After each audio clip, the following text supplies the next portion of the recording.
মুমিনদের জীবনটাই হতেছে পরীক্ষা এবং পরীক্ষা এবং পরীক্ষা। এর ভেতর দিয়ে মুমিনদের জীবন যাবে। আমরা যদি কখনো কোনো দিন কোনো সময় ভাবি যে আমাদের জীবন পরীক্ষার বাইরে দিয়া চলে যাবে, তাহলে আমরা নেহাত বোকামির ভেতরেই আছি। আল্লাহ সুবহানাহু ওয়া তাআলা আমাদেরকে দুনিয়াতে পাঠাইছেন তার ইবাদতের জন্য এবং সকল অনুকূল প্রতিকূল পরিবেশের ভেতর দিয়ে গিয়ে আমাদের পরীক্ষা দেওয়া এবং আল্লাহর প্রতি ঈমান রাইখা তার ইবাদত করা এবং তার যে জীবন কাঠামো আছে, আল্লাহ আমাদেরকে যে জীবন কাঠামোটা দিয়েছেন সেই জীবন কাঠামোর মধ্যে দিয়ে জীবন অতিক্রম করা। তো আমরা মূলত মানুষ হচ্ছে গিয়া একটু বেশি হতাশ টাইপের। আমাদের জীবনে কোনো একটা সমস্যা গেলে আমরা এটারে এমনভাবে নেই যেন মনে হয় যে এই সমস্যাটা সারা জীবনের জন্য, এবং এটা আমরা অ্যাকসেপ্ট না করতে পারি। এক সময় আমরা আল্লাহকে দোষারোপ করি যে আল্লাহ কেন আমার সাথে এরকমটা করলো, অমুকের সাথে করলো না, তমুকের সাথে করলো না। এটা একটা বোকামি।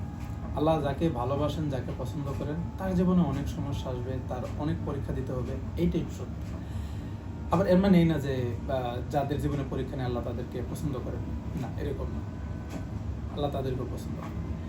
তো আমি একটা জিনিস সবাইকে বলবো যে আপনারা ধৈর্যহারা হবেন না। অবশ্যই আল্লাহর কাছে ক্ষমা চাইবেন, আল্লাহর কাছে হিদায়াত চাইবেন, যেন আল্লাহ আমাদেরকে ক্ষমা করে, আপনাকে ক্ষমা করে আমরা যেন শান্তিপূর্ণভাবে বসবাস করতে পারি। আল্লাহ যেন আমাদেরকে এই সমস্যা থেকে দূর করে তার যে অ্যাক্টিভিটিসের জন্য আমাদেরকে দুনিয়াতে পাঠাচ্ছে, আমরা যেন সেই অ্যাক্টিভিটিসগুলোতে মনোযোগ দিয়ে আমাদের জিন্দেগি কাটাতে পারি। যদিও বর্তমানে আমি অনেক বাজে সিচুয়েশনের মধ্যে আছি, বাট তারপরেও আলহামদুলিল্লাহ আল্লাহ আমার সুস্থ রাখছেন, আমি বাচ্চা আছি, এটাই আমার কাছে অনেক বড় কিছু। এবং আমি বিলিভ করি যে আমার সমস্যা এটা পার্মানেন্ট না, এটা এক সময় না এক সময় শেষ হয়ে যাবে। এবং এটাই আমার পরীক্ষার টাইম, আমি পরীক্ষা দিতেছি। আল্লাহ দেখতেছেন যে আমি ধৈর্যহারা হইতেছি কিনা, আমি তার প্রতি বিশ্বাস রাখতেছি কিনা। আমি আমার জায়গা থেকে আর ট্রুলি বলতে পারি যে আমি অবশ্যই ধৈর্য হারানো, যদি আমার সিচুয়েশনটা খুবই খারাপ, আমি অবশ্যই ধৈর্য হারানো। আল্লাহ আছেন উপরে, আল্লাহ সব কিছু দেখতেছেন এবং আল্লাহই সব কিছুর মালিক, আল্লাহ আমার মালিক।